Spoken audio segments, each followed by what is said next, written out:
Bonjour à tous, bonjour Thibaut, très heureux de vous retrouver sur le plateau de BFM Business, l'émission Parlons Crypto, notre rendez-vous hebdomadaire qui a pour vocation à vous expliquer en quoi est-ce que la blockchain et les cryptoactifs vont changer le monde.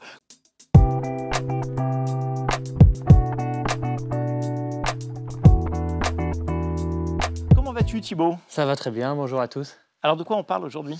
Aujourd'hui, on va parler de la frontière qui existe entre le réel et le virtuel, une frontière qui a de plus en plus vocation à se réduire au fil que les technologies s'améliorent.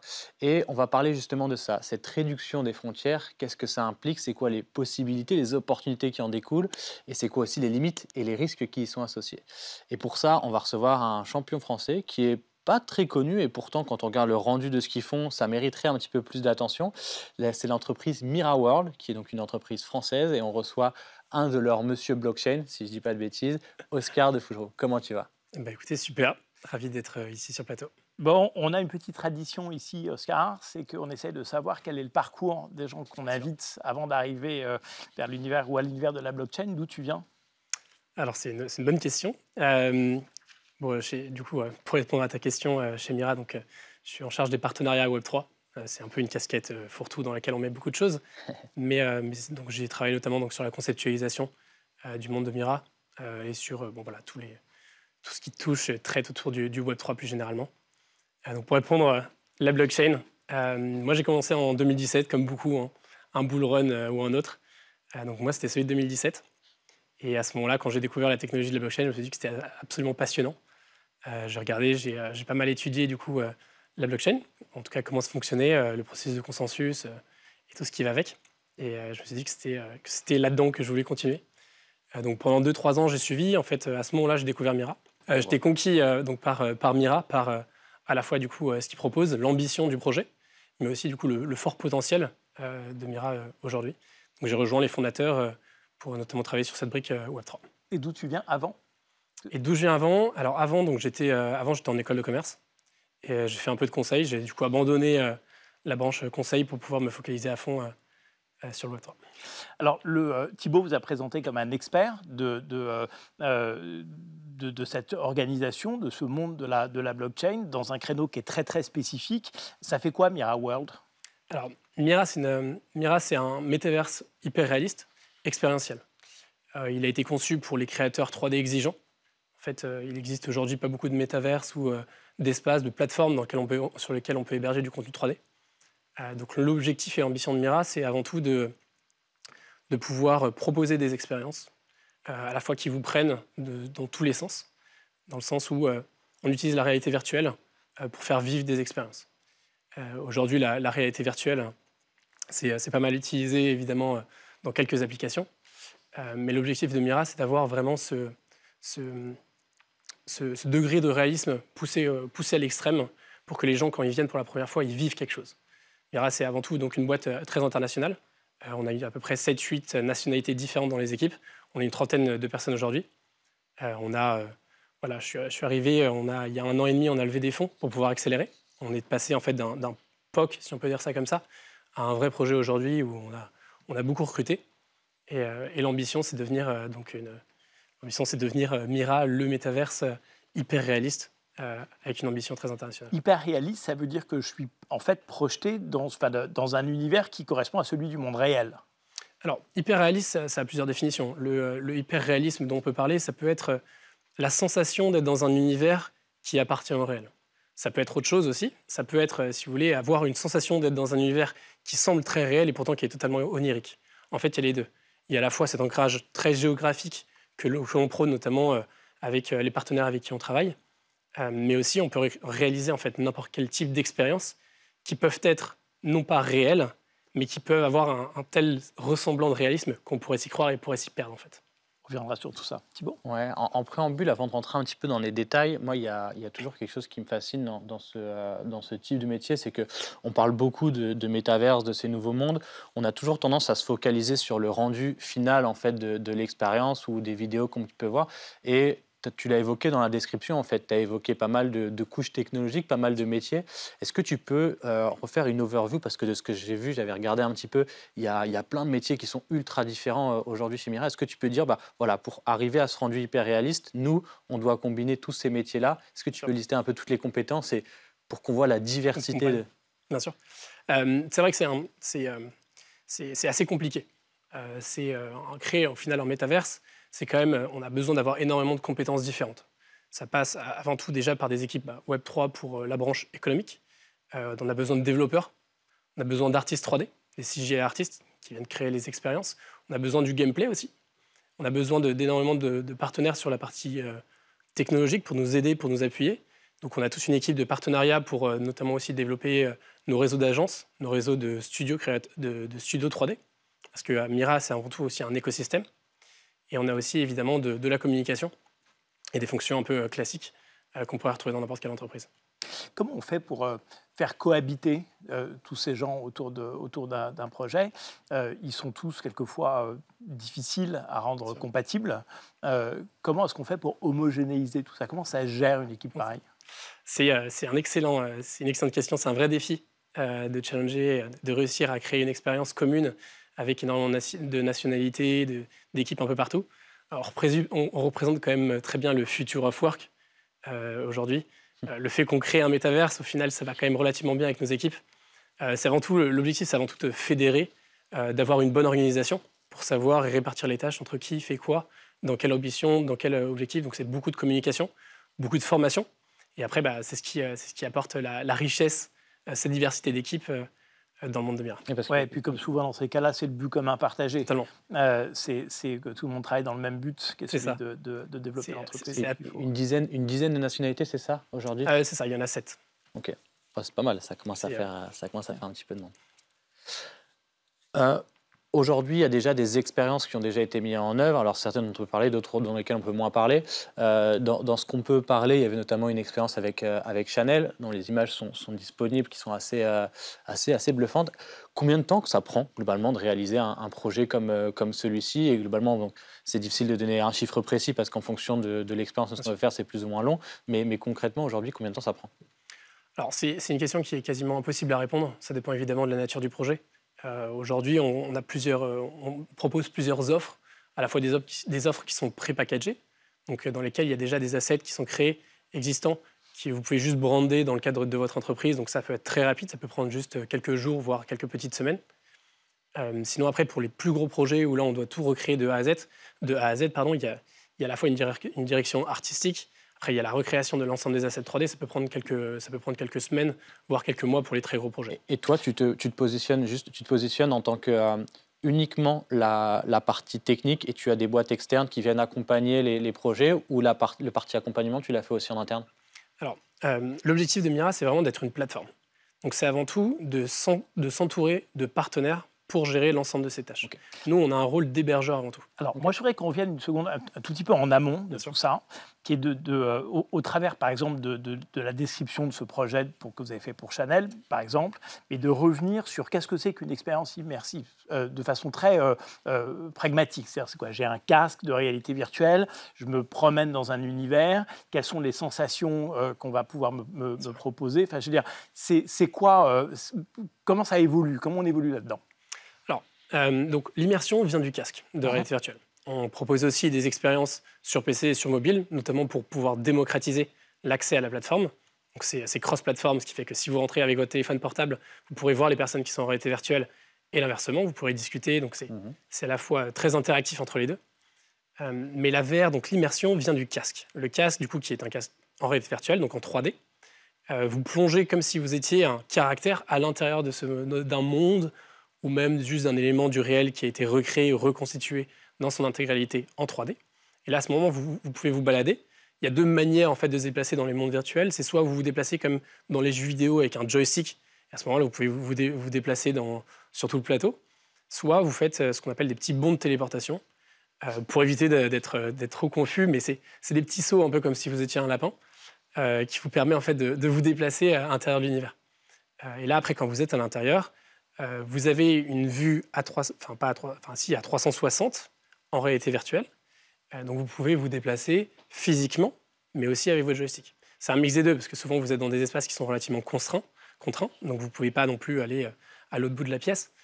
Mais c'est un mix des deux. Et après, vous pouvez interagir avec des objets, vous pouvez discuter, vous pouvez accéder directement à des présentations ou à des éléments à l'intérieur de la plateforme, vous permettant à la fois donc, de disposer des produits, de les démontrer, mais aussi de pouvoir, par exemple, acheter ou alors visualiser une vidéo, ou voir des modèles que vous pouvez attraper pour les agrandir, les rétrécir, devenir géant. Ouais, c'est ça qui est absolument incroyable. En fait, c'est le monde de demain. C'est le fait de pouvoir me projeter ailleurs, dans une autre pièce, un autre univers, un autre environnement, et interagir avec cet environnement comme si j'y étais, c'est-à-dire avec le toucher, la vue, éventuellement un jour l'odeur. Ça existe déjà. Déjà. Ouais.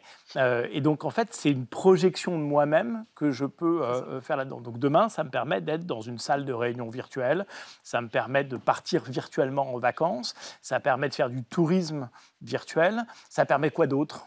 Faire des démonstrations de produits marketing ou commerciaux dans une boutique. Dans une boutique et même directement chez vous.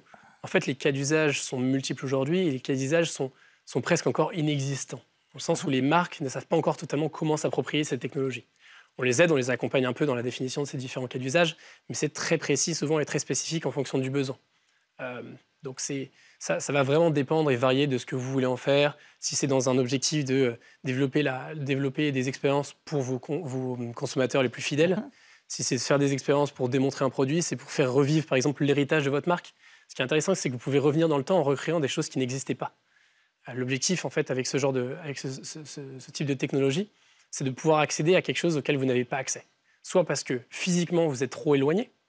C'est le cas, par exemple, demain, moi, je ne peux pas aller à Shanghai parce que c'est un tout petit peu trop loin, ou même parce qu'il y a des restrictions sanitaires et je ne peux pas aller visiter Shanghai. Soit parce que c'est trop cher pour moi, je ne peux pas y accéder. Soit parce que ça n'existe plus, ou pas encore. Donc imaginez que vous pourriez redécouvrir et aller visiter, je ne sais pas, l'une des 7 merveilles du monde en réalité virtuelle et avoir l'impression d'y être. Ou alors visualiser demain un futur appartement, un futur bâtiment.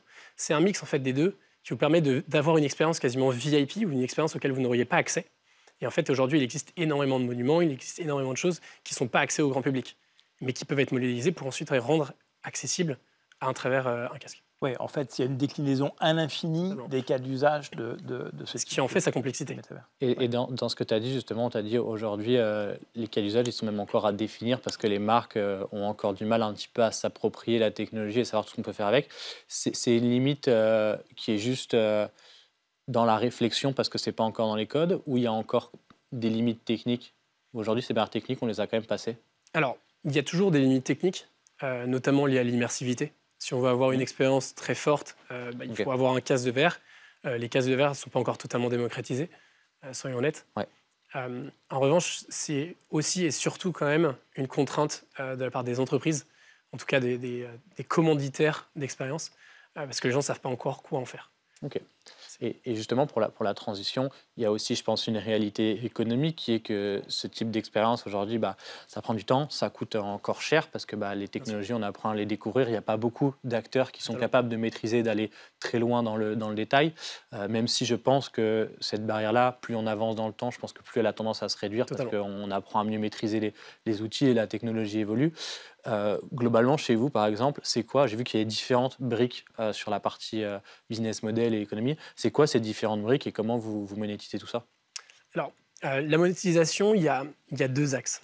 Il y en a une qui est la première, qui est des prestations. Donc, on réalise des prestations pour le compte d'un partenaire où on vient créer un espace, un environnement 3D.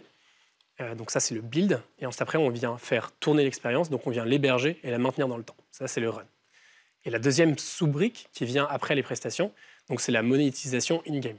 Donc à ce moment-là, dans le cadre de l'expérience que vous avez développée, vous pouvez utiliser des fonctionnalités ou des accès et les monétiser. C'est-à-dire que du coup, demain, vous pourriez rentrer dans un espace et avoir accès à une expérience qui est publique, parce que vous n'avez pas payé, par exemple, et vous pourriez avoir des espaces qui sont privés, uniquement pour les personnes qui ont acheté le pack VIP. Et donc on peut monétiser ça, on peut monétiser des assets à l'intérieur de la plateforme. Donc pour votre avatar, vous pourriez avoir différents éléments, ou alors vous pourriez acheter des NFT à l'intérieur de la plateforme qui seront ensuite après caractérisés et matérialisés par des assets physiques de la marque avec laquelle vous avez... Oui, parce que c'était ça ma question d'après, c'était à quoi finalement on pourrait faire tourner tout ça sans avoir recours à une blockchain. Mais donc l'apport de la blockchain, c'est le fait de pouvoir m'approprier un certain nombre d'assets dans le métavers. Alors, il y en a énormément, des apports. L'objectif n'est pas du tout de tomber en se disant on fait de la blockchain ou on fait du Web3 pour en faire. En fait, il y a 3 utilités propres. Celle qu'on vient d'évoquer, c'est celle pour les utilisateurs. Donc des tokens pour les utilisateurs qui est en lien avec l'expérience qu'il a eue dans Mira. Donc en fait, il y a tout un gameplay qui est organisé à l'intérieur de la plateforme. Et en fonction des différentes activités, des quests que vous êtes allés chercher, des NFT vous seront en fait donnés, ou alors vous allez collecter des NFT qui seront représentatifs de l'expérience que vous aurez eue. Un peu comme si vous aviez un passeport utilisateur. Donc ça, c'est le premier. Le second, qui est pour les marques, là, c'est beaucoup plus concret, c'est lié du coup à la propriété intellectuelle. Donc, la propriété intellectuelle et le partage de valeur au sein de l'écosystème. Donc, en tant que partenaire, on vous propose de sécuriser vos assets grâce notamment à ces NFT. Et enfin, la dernière, donc là, c'est plus au sein de l'économie de la plateforme. Donc, il va y avoir un token fongible qui n'est pas spéculatif, mais qui est utilisé uniquement pour pouvoir échanger et faciliter les échanges et la répartition de la valeur entre tous les acteurs de l'écosystème. Donc là, vous lancez un token. Alors, pas encore. Vous allez lancer un token. C'est dans les plans. D'accord. Et donc, concrètement, quel sera son usage? À quoi il sert donc Très concrètement, demain, en tant qu'utilisateur, je vais pouvoir rentrer dans une expérience qui a été faite par un de nos partenaires. L'expérience sera payante, donc je vais payer, et sauf que ce sera un token qui sera utilisé pour payer, et non de l'euro ou du dollar traditionnellement. Ce token a pour objectif, en fait, de fluidifier et de faciliter les échanges internes à la plateforme. Parce que ce qu'on ne voit pas, et ce que l'utilisateur ne voit pas non plus, c'est que tout ça est caché. C'est uniquement en fait, une technologie sous-jacente qui est utilisée pour la plateforme, mais qui n'est pas visible de l'œil du consommateur. Mais ça va permettre en fait, de rétribuer la valeur entre les différents acteurs qui ont participé à cette expérience. Par exemple, si demain, une maison de luxe souhaite développer une expérience dans Mira, elle va peut-être créer, je ne sais pas, un défilé de mode dans un lieu iconique de Paris. Le lieu iconique de Paris, ce sera un de nos studios 3D partenaires qui va le modéliser, qui va le réaliser. Donc, il fait partie de la coexploitation de cette expérience. Et donc, il va récupérer et capter une partie de la valeur qui sera générée par cette expérience. Et ainsi de suite. Et en fait, ce token nous permet de faciliter à l'intérieur la répartition des masses. Exactement. D'accord. Donc, si je reformule, avant de rentrer dans l'expérience, j'achète pour 1,10 en contre-valeur de ce token. J'évolue dans le métavers, j'interagis avec un certain nombre de supports et à la fin de mon expérience, le fruit de cette interaction qui a généré une valeur pour le métavers est partagé entre les différents acteurs. La marque de luxe, le studio qui a créé le métaverse, l'endroit qui nous a prêté son lieu pour qu'on puisse le mettre en X dimensions, etc. Et en fait, chacun est rétribué en fonction des droits d'auteur, finalement, que tu évoquais tout à l'heure, au prorata des quantités qui ont été définies. Qui sont matérialisés donc, par le NFT que vous détenez de tels ou tels assets. Et c'est plus simple de faire ça avec un token que de le faire avec une répartition en dollars. Quand je vais dans un parc à thème, j'imagine qu'il y a aussi des gens à rémunérer. On les rémunère en euros sans avoir à faire la transition par un token in-game. Donc là, c'était plus facile à gérer. Alors en fait, le token va arriver par la suite. Ce n'est pas ce qui va être fait dans un premier temps. En revanche, il va y avoir en fait tellement de transfert de valeur qui va exister, qui va transiter à l'intérieur de la plateforme. En termes de coût, c'est beaucoup plus efficient de passer par un token. En fait, tu es en train de nous décrire que vous avez organisé un monde dans lequel il y a différentes entités économiques qui vont interagir. Et pour permettre à ces entités économiques d'interagir, vous avez créé une monnaie, donc émetteur de moyens de paiement. Et l'avatar que je vais projeter dans cet univers va devoir avoir la monnaie de l'univers en question pour pouvoir se promener dedans. Alors, c'est l'ambition à terme. Après, on va évidemment se heurter à la réalité terrain qui est la régulation. Donc, on va voir comment ça va pouvoir être mis en place. Mais c'est une des ambitions qu'on se donne. Mais oui, totalement. C'est presque créer une économie à l'intérieur d'une économie. Ouais, absolument passionnant. Et effectivement, il n'y a pas de limite dans les usages possibles. Et du coup, parce que tu as dit que ce serait un token qui est uniquement à vocation de l'usage à l'intérieur de la plateforme, j'ai vu qu'il y avait aussi dans la roadmap, il y avait des lignes à propos de protocole DeFi ou de choses comme ça. Ça, c'est quoi? C'est une manière d'incentiver les utilisateurs à conserver les tokens? C'est quoi un petit peu les idées derrière? Alors, on va voir comment ça va se matérialiser. C'était une idée dans une première version qu'on avait dévoilée. L'objectif, quand on crée du coup un écosystème et donc toute une économie, c'est qu'il y a des pools de liquidités, en tout cas des pools de réserves, qui vont servir ensuite après à incentiver l'intégralité de l'économie. À la fois pour booster par exemple la création de différents univers, ce qui peut être en partie le cas dans des pools de liquidités qu'on a mis de côté et qu'on va directement utiliser pour des studios 3D en leur disant bon ben voilà, on souhaiterait développer ceci pour la communauté, est-ce que vous pourriez le faire? Et ça va être fait sur fonds propres, en tout cas sur les fonds de l'écosystème. Ok. Donc ça peut être pas mal de choses. Oui, donc en fait, si le token arrive à prendre de la valeur, il peut aussi servir à développer en avance de phase, c'est-à-dire sans des commandes clients, certains aspects du métavers ou certaines fonctionnalités, de sorte d'enrichir l'expérience utilisateur par la suite. Donc vous pouvez être les propres investisseurs de votre token. Ça peut être le cas. Ouais, c'est système sans fin. On se croirait dans la réalité. Absolument, ouais, c'est exactement ça. On recrée une économie. Est-ce que par rapport à tes clients, parce que du coup tes clients c'est des grandes marques, c'est des institutions, c'est tous des acteurs qui sont finalement pas forcément issus de notre monde à nous. Bien sûr. Donc là, nous, ce que tu nous décris, moi personnellement, ça me heurte pas du tout et je suis convaincu que de toute manière, demain, on va de plus en plus être amené à retrouver ce genre d'économie dans différents environnements. Stéphane, maintenant, ça le choque plus non plus et puis il a une appétence sur l'innovation depuis un moment, donc il comprend, mais j'imagine que vous êtes confronté à des acteurs qui n'ont pas forcément cette lecture et cette appétence. Tu l'as dit, on a du mal à se projeter aujourd'hui dans le champ des possibles en termes d'expérience. Est-ce que quand tu vas leur présenter ça et que tu leur expliques qu'il y a potentiellement demain un token avec une économie à l'intérieur de ce nouveau monde, c'est quelque chose qui peut qui comprennent, qui les brûlent? Vous évitez justement de l'évoquer pour pas les perdre encore un peu plus? Comment ça se passe à ce niveau-là? Alors, pour le coup, c'est ça en fait, tout ce dont on vient de parler, c'est notre business en interne. C'est-à-dire que c'est ce qui se passe, nous, derrière, dans les bacs, mais c'est ce que personne ne voit, véritablement.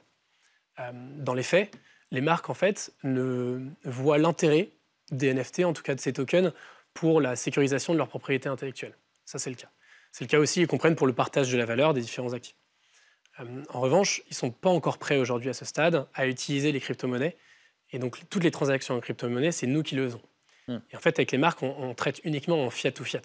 On ne fait pas de crypto, en tout cas, on ne va pas les reverser. Juste déjà par une première problématique, qui est une problématique comptable. Pour une marque, c'est encore compliqué d'intégrer dans son bilan des crypto-monnaies. Et après, juste aussi par encore une méfiance de l'écosystème. Je pense qu'il y a bien trop d'exemples, malheureusement, sur ces derniers mois qui leur prouvent... Puis pour les grandes marques, on observe qu'il y a encore un gros biais où blockchain d'accord, crypto non. Alors que les deux sont sans être liés, mais c'est vrai que dans la perception globale, il y en a qui ont encore du mal avec la dimension crypto. Et puis la dimension peut-être un peu trop ouverte encore. Dans le sens où... En fait, c'est intéressant parce qu'on voit qu'au fil de ces émissions, en fait, on avance pas à pas. On a cette différence de perception dans lesquelles, au travers de ces expériences blockchain, les marques basculent de la gestion, j'allais dire, à l'administration d'une clientèle, d'un parc de clients, à celui de la constitution d'une communauté. Donc déjà, on a changé de vocable. Cette communauté, il faut qu'on l'anime, et ça se fait au travers de ces expériences utilisateurs, ces métavers, ces NFT qu'on leur donne, etc., etc. Le dernier usage, ce serait de réussir à valoriser, monétiser, j'allais dire, cette expérience utilisateur des grandes marques. Et là, unanimement, elles ont quand même encore du mal, effectivement. D'ailleurs, récemment, là, il y a eu quelques tentatives d'émission de NFT un peu chères par des marques de voitures qui ont eu un peu de mal à les écouler. En fait, on s'aperçoit bien que la monétisation de ces NFT pose encore problème. C'est-à-dire qu'on travaille encore beaucoup en fiat, mais on est à cette frontière qui est intéressante, qu'il faut encore franchir quand même. Ce qui est quand même très intéressant aussi, c'est que quand vous faites juste une collection de NFT, ça n'a au final pas beaucoup de valeur. Ça en a eu durant le dernier bull run où les gens se disaient c'est génial, ça va prendre de la valeur, mais c'était encore très spéculatif. Oui. C'était pas du tout dans la durée et dans l'utilité que ça pourrait apporter. Là, c'est totalement différent avec des expériences dans Mira. Là, vous avez un univers qui est créé, vous allez consommer une expérience, vous n'allez pas juste avoir un NFT, un asset qui va traîner dans votre wallet. Donc, ce n'est pas du tout les mêmes prismes. Non, mais peut-être que ça va justement aider à franchir ces frontières. Ça peut aider dans un sens où, à travers Mira, on peut du coup apporter en fait un usage à ces NFT. En disant qu'une marque ayant par exemple réalisé une collection et les vendue à ses clients, si derrière elle l'active pas, si elle n'utilise pas cette collection de NFT, ça ne va pas lui servir à grand-chose. En revanche, dans Mira, du coup, on travaille sur des offres pour pouvoir proposer des systèmes où, en tant que détenteur de ce NFT, je vais pouvoir rentrer dans une expérience de la marque parce qu'il y a un système où c'est token gated. Donc, tant que vous ne montrez pas que vous avez dans votre wallet ce NFT, vous ne pouvez pas aller prétendre à l'expérience qui a été proposée par la marque. Et derrière, le NFT peut me donner un accès hors métaverse à des choses dans l'univers réel. Il y a une passerelle qui s'exerce entre les deux. Et c'est un des prismes qu'on essaie de développer un maximum.